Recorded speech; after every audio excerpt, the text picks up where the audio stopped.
the wedding that ended in blood. The story begins not with war, but with love. In a marble palace nestled in the mountains of Thessaly, the king of the Lapiths, Pirithous, was preparing to marry his bride, Hippodamia. The air was thick with the scent of spiced wine and laurel smoke. Guests from across the Greek world arrived bearing gifts, songs, and prayers for the union. But among those guests were a people not known for their diplomacy. The Centaurs, creatures born of storm and mountain, half man, half horse, were cousins of the Lapiths, sharing ancient blood through Chiron, a cursed figure who once angered the gods themselves. Out of respect for kinship, Pirithous extended an olive branch. He invited the Centaurs to his wedding feast. It was a decision that would haunt his people for generations. At first, the Centaurs stood awkwardly at the fringes of the celebration, unfamiliar with city customs, their hooves trampling marble floors not meant for beasts of the wild. But the music softened them. The dancing women drew them in. The wine melted their restraint. Greek wine was strong, stronger than anything the Centaurs had ever tasted. As goblets emptied and barrels rolled out, the guests began to blur. What was joy turned to frenzy. What was celebration turned to chaos. Then came Eurytion, a hulking centaur with dark eyes and tangled mane. He had been staring at the bride all evening, watching, waiting, and then he snapped. With a roar that silenced the lyres and froze the dancers mid-step, Eurytion lunged across the hall and seized Hippodamia by the waist. Gasps. Screams. The groom shouted, but the centaur only laughed, a deep, guttural sound that echoed off the temple walls. The other centaurs followed. Drunk on wine and desire, they charged forward, grabbing at the women, flipping banquet tables, tearing through the crowd like a storm. And in that moment, the wedding became a battlefield. Pirithous, king and warrior, unsheathed his sword. So did Theseus, his closest ally and hero of Athens. They fought side by side, cutting down centaurs as screams filled the night. The battle lasted until dawn. Blood stained the marble. Bodies of man and beast lay intertwined, limbs and hooves scattered like broken statues. It wasn't just a fight. It was a symbol. This was the moment civilization clashed with chaos. When kinship turned into war. When the line between human and monster shattered. But that wasn't the end. That was only the beginning. Because the Greeks did not forget this battle. They carved it into stone, painted it on vases, wrote it into their myths. Not as a footnote, but as a warning. The Battle of the Centaurs wasn't just a tale of violence. It was a message for every generation that followed. A message we're only beginning to understand. Man versus beast, or something deeper. The image of a centaur, half man, half horse, is unforgettable. It stirs something primal, something ancient in us. But the Greeks didn't imagine these beings purely to entertain or frighten. The centaur, like many mythical creatures, was a symbol. And behind its animal face, it carried a mirror. A reflection of the human soul. The Greeks were thinkers, poets, philosophers. Nothing in their myths was without meaning. So when they told of the Centauromachy, the brutal war between man and centaur, they weren't simply narrating a wedding gone wrong. They were speaking in metaphor, in code. Because the battle between the Lapiths and the Centaurs wasn't just physical, it was spiritual. The Lapiths, a noble tribe descended from Apollo, represented reason, law, and balance. They were the architects of society, the builders of cities, the keepers of oaths, the defenders of marriage and morality. The Centaurs were the opposite. They lived on the edges, in caves, in the wilderness. They followed no law but instinct. Lust, rage, appetite, these ruled them. To the Greeks, the centaur was the personification of uncontrolled emotion, of passion without discipline, of brute strength without wisdom. And so, when the centaurs turned on their hosts and tried to seize the bride, it wasn't just an act of drunken violence. It was chaos invading order, the wild storming the gates of the city. This wasn't just myth. It was psychology. Plato, Aristotle, and later Stoic thinkers saw the human soul as divided into reason, spirit, and desire. The higher self was meant to govern the lower drives. But what happens when that balance breaks? When desire takes control? The Greeks told that story with swords and hooves. The Centauromachy was a battle between the part of us that thinks and the part of us that wants. It's easy to look back and laugh at the idea of drunken horsemen ruining a wedding. But to the ancient mind, this was deadly serious. It was a reminder that even in the most sacred moment, even in celebration, even among friends, the beast can awaken. And once awakened, it doesn't ask for peace. It demands blood. But why did this myth resonate so deeply? Why did it spread across Greece like wildfire, told and retold, generation after generation? Because the Greeks had seen the consequences of letting the beast take control. They'd seen tyrants rise in the name of passion. Wars ignited over insulted honor. Cities burned because of pride. To them, the centaur wasn't fantasy. It was a face they recognized. The face of every man who'd ever fallen to his darker nature. And that's what made the Centauromachy more than a myth. It was a moral framework. A way to teach, not just children but entire societies, what happens when we forget who we are. When we drink too deeply, love too recklessly, rage too blindly. In that sense, the centaur wasn't an alien monster. He was all too human. Even the structure of the myth tells a deeper story. It starts with peace, a wedding, unity, promise. Then temptation, the wine. Then violation, the attack on the bride. Then justice, the swords of the Lapiths. But it ends not in restoration, but in ruin. The message is clear.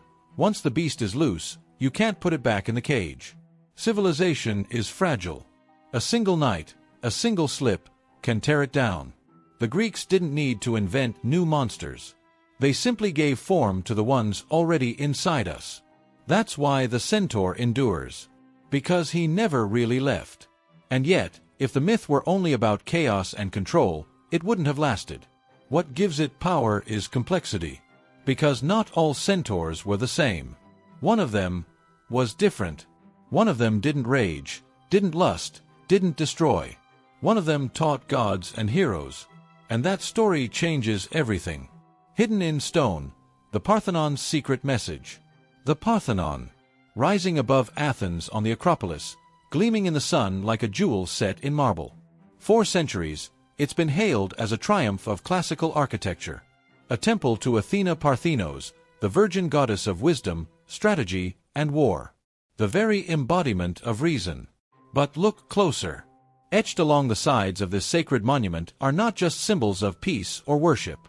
They're scenes of brutal combat, bodies torn apart, hooves crashing into flesh, humans clashing with monstrous figures. These are the metopes, carved panels that once circled the Parthenon's outer wall. And on them, preserved for eternity, is the story of the Centauromachy.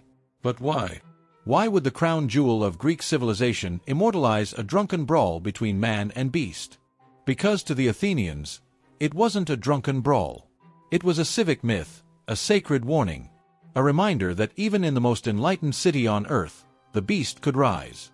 Let's set the stage. The Parthenon was built in the aftermath of the Persian Wars, a brutal period when the Persian Empire, vast, rich, and seemingly unstoppable, swept across the Aegean and burned Athens to the ground. The city rose again, determined not just to rebuild, but to proclaim its identity to the world. Every stone of the Parthenon told a story. And among those stories was the Centauromachy. Some historians believe the centaurs represented the Persians, foreign, uncivilized, unpredictable. Like the centaurs, the Persians had arrived at Athens' gates uninvited, seeking to dominate and possess. Like the centaurs, they were ultimately repelled, but at great cost. In this interpretation, the Parthenon becomes more than a temple. It becomes a war memorial, a symbol of civilization overcoming barbarism, of Athens rising, like Theseus, sword in hand, to defend its bride, the city itself, from violation. But there's another layer. Some believe the centaurs didn't represent Persians at all. They represented Athenians. More specifically, the Athenians themselves, at their worst. You see, Athens was a democracy, a miracle by ancient standards. But it was also volatile. Political factions rose and fell like tides. Charismatic leaders could whip crowds into frenzies. Popular opinion could turn murderous overnight. Athens had watched its own people destroy what they claimed to love.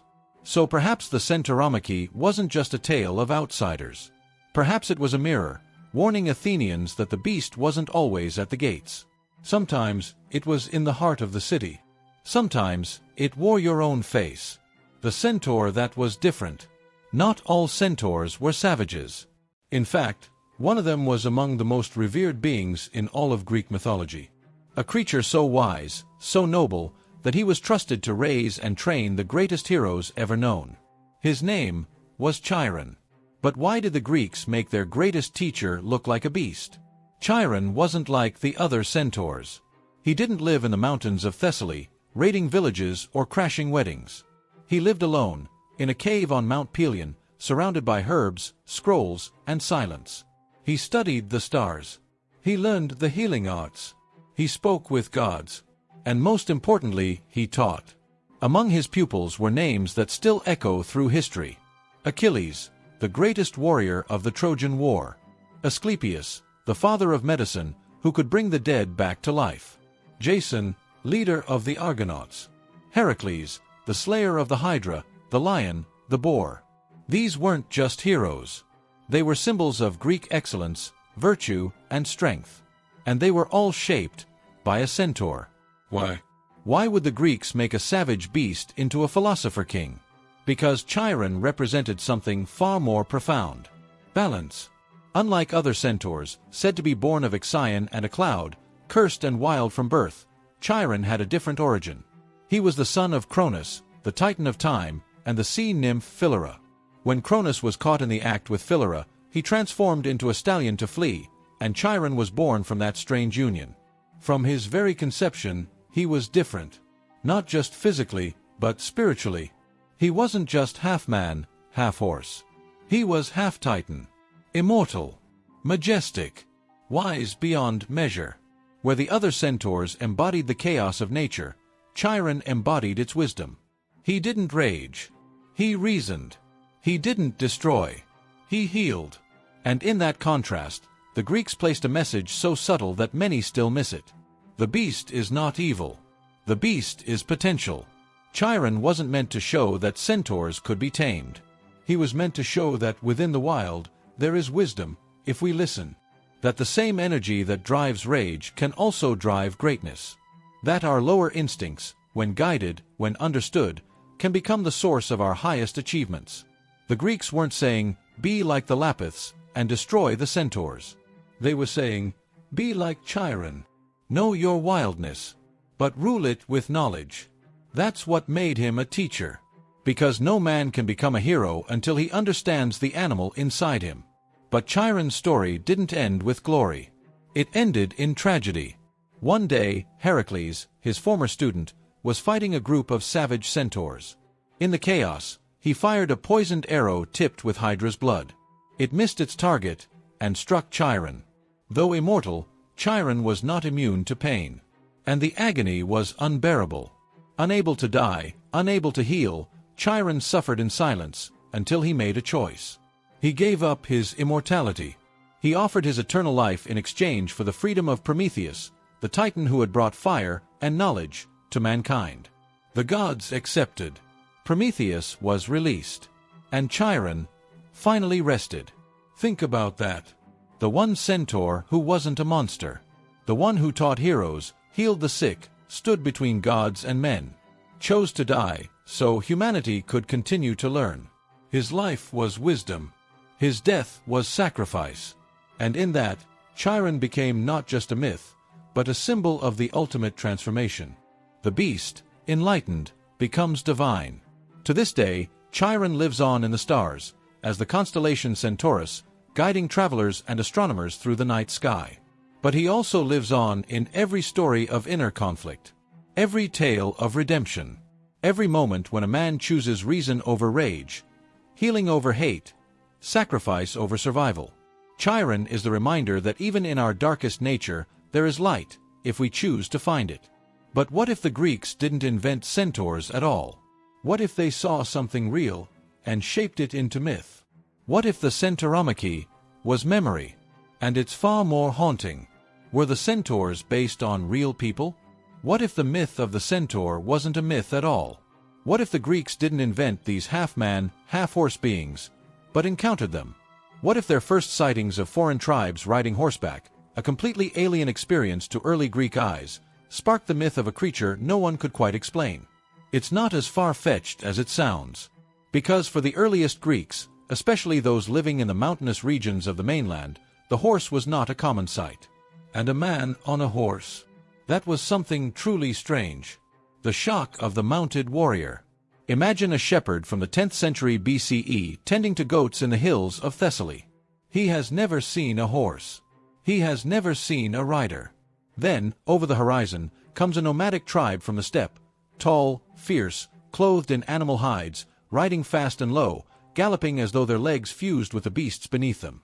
Would he see a man and a horse? Or would he see one terrible creature, a human torso rising out of a galloping body? This theory is more than poetic speculation. It's backed by anthropological and historical analysis. The Greeks began encountering horse-riding cultures, possibly Thracians, Scythians, and other Eurasian nomads around the time when the earliest versions of the Centaur myth appeared. And in those encounters, the Greeks saw something that challenged their reality. They didn't have a word for cavalry. So they invented a word for what they saw: Centauros, piercer of beasts, or bull-slayer, depending on translation. Some scholars believe this was a reference not to mythical monsters, but to real mounted hunters who used spears to take down massive game from horseback. The piercers became centaurs, and myth took its first breath. Memory distorted by myth. As generations passed, the shock of that first encounter mutated. Stories grew. Details warped. Maybe the original riders were brave, noble. But memory is fragile, and fear spreads faster than truth. They drank too much. They took what they wanted. They fought like animals. Soon, the mounted hunter became something else, something untamed. And just like that, a foreign tribe became a monster of legend. This is a pattern we see across mythologies. Vikings became horned devils in medieval Christian tales. Huns and Mongols became demonized in the folklore of Europe.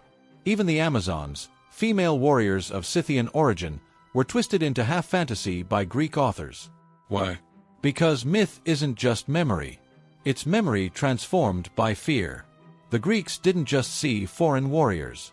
They saw what those warriors represented: a challenge to Greek dominance, identity, and worldview. And in response, they made them into monsters. The real Centauromachy. Now let's go back to the wedding of Pirithous and Hippodamia.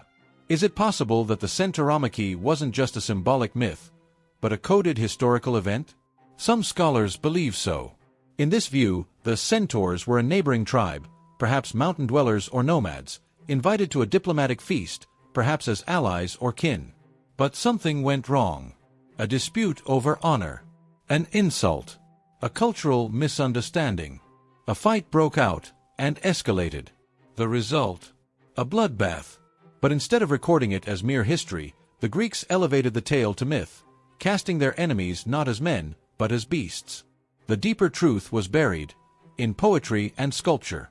Because sometimes, the story we tell isn't the one that happened, but the one that protects us from what happened. The beast as the other. This myth-making instinct, turning foreign peoples into symbols of chaos, served a psychological and political purpose. It created a boundary. It said, "This is us. This is them. We are order. They are disorder."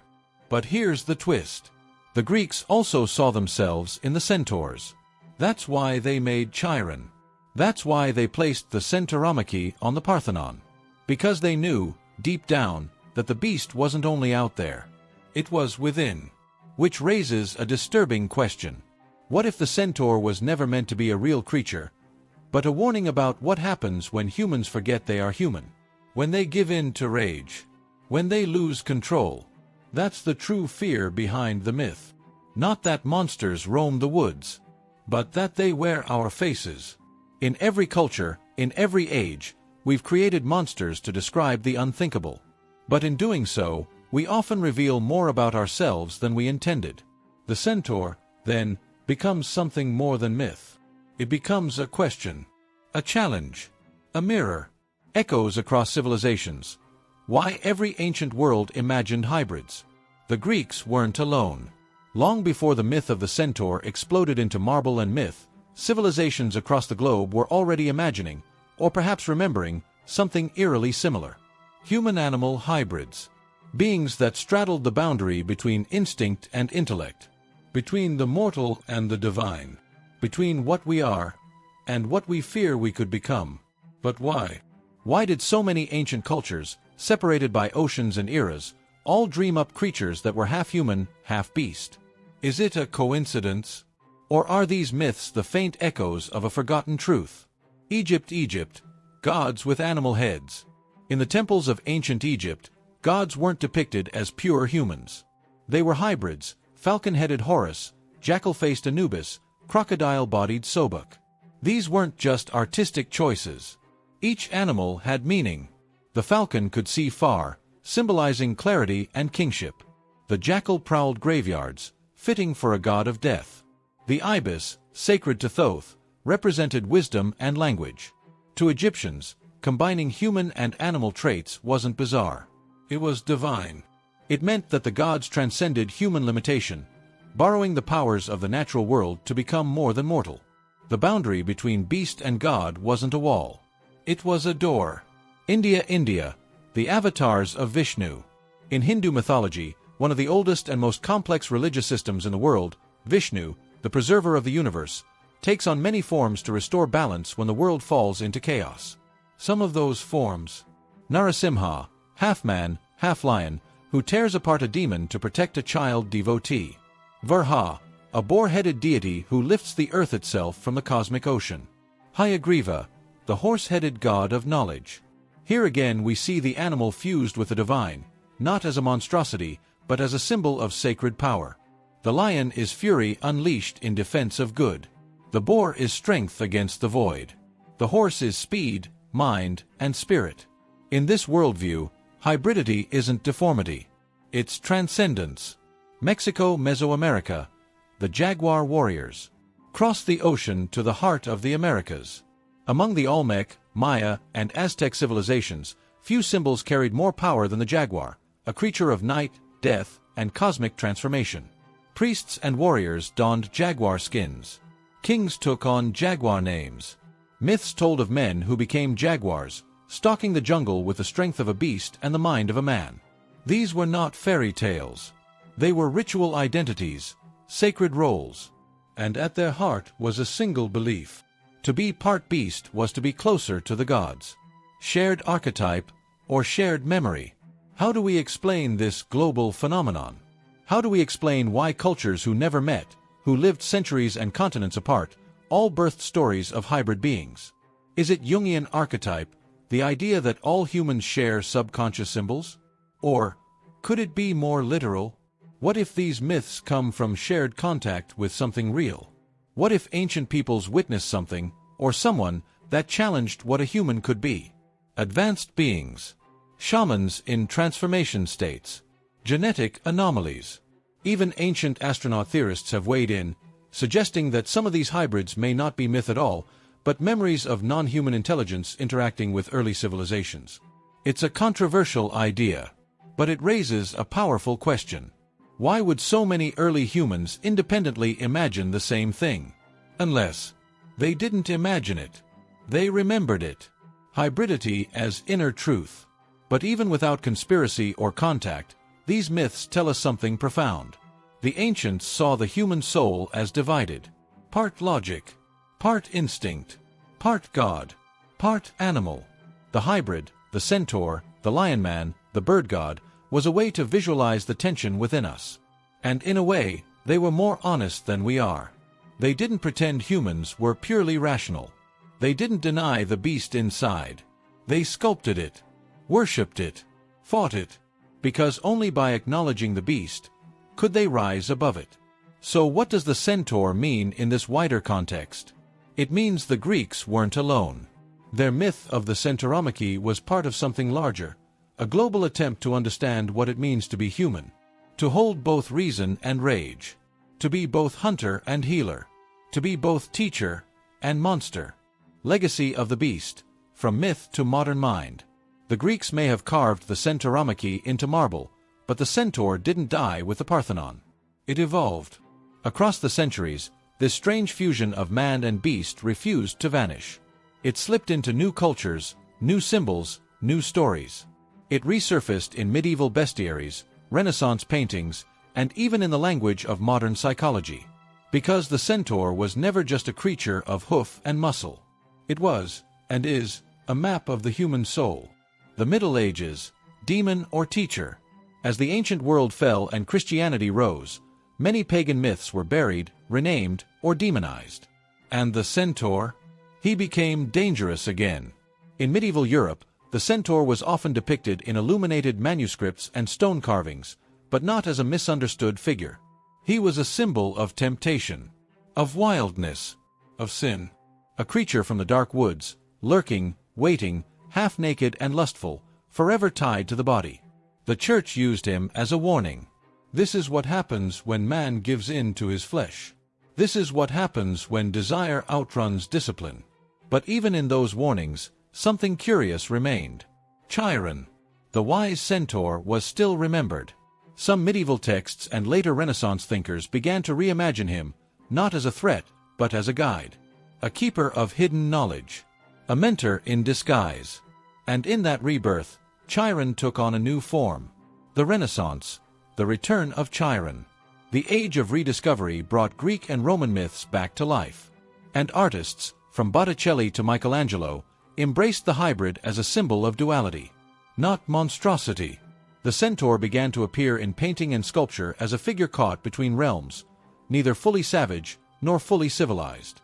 He was now a symbol of potential, raging, yes, but also teachable. He represented the education of desire, the process of refining instinct into insight. And nowhere was this clearer than in the growing fields of philosophy and medicine. Modern medicine, Chiron in the stars and the cells. In 1977, astronomers discovered a small celestial body orbiting between Saturn and Uranus. It behaved strangely. Not quite a planet. Not quite a comet. It was, fittingly, named Chiron. Astronomers placed it in a new class of objects, centaurs. Celestial hybrids. Things that don't belong, and yet do. But the myth's rebirth didn't end there. In modern psychology, especially Jungian and archetypal therapy, Chiron has become a symbol of the wounded healer. The idea is this: we all carry wounds. Deep, emotional scars. But those wounds, if we learn from them, can become our greatest source of healing. Just like Chiron. Immortal, yet suffering. A teacher because of pain. Not in spite of it. He teaches us that the beast within, when acknowledged and understood, can become our greatest ally. The centaur in you. Today, the centaur lives not in myth, but in you. Think of every time you felt pulled in two directions.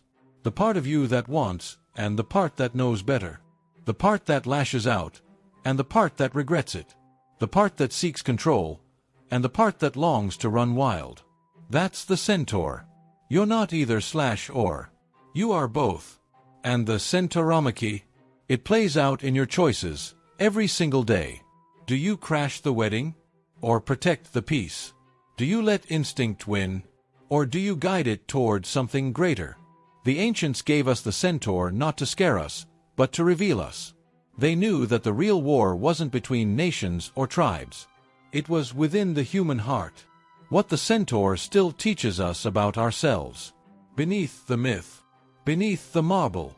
Beneath the bloodied hooves and shattered wedding tables. The story of the centaur was never really about centaurs. It was about us.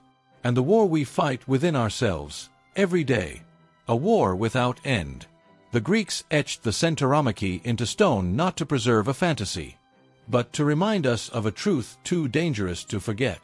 That we are not purely rational. That beneath the polished civility of our temples, our laws, our social rituals, lurks something older, fiercer, hungry. We all have a centaur inside. We all carry the possibility of beauty and destruction, of Chiron and Eurytion, the teacher and the violator. The choice is always ours.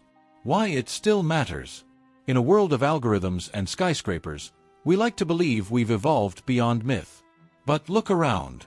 road rage on highways, digital mobs in comment sections, greed dressed up as ambition, cruelty disguised as honesty. These are modern Centauromachies. Moments when instinct breaks loose from intention, when the beast inside forgets the wedding, and chaos drinks too much. The Greeks didn't need psychology textbooks. They had stories. They had the centaur.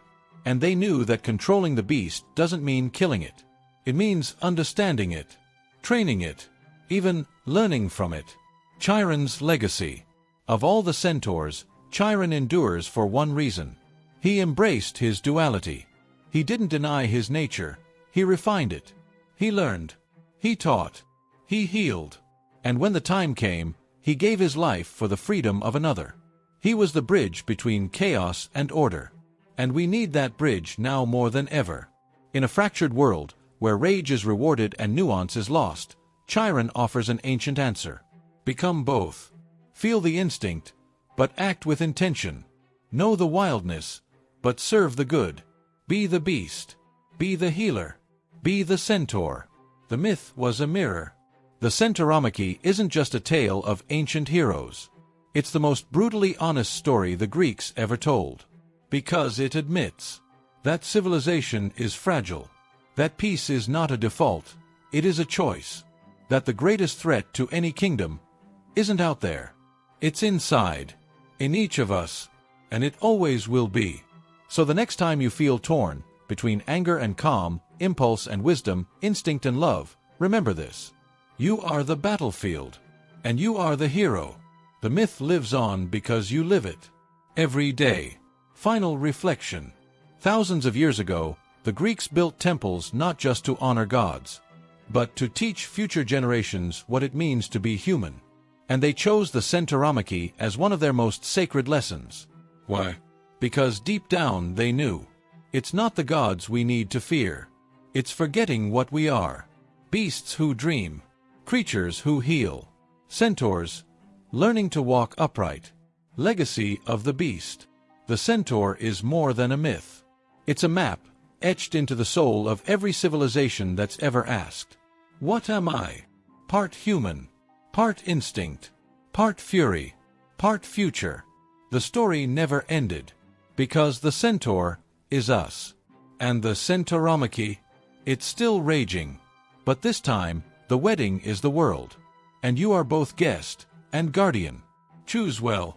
If this story stirred something in you, if it made you reflect on the war within, this is the channel where ancient truths come alive. Hit subscribe.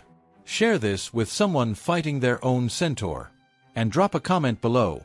What part of the myth hit you the hardest?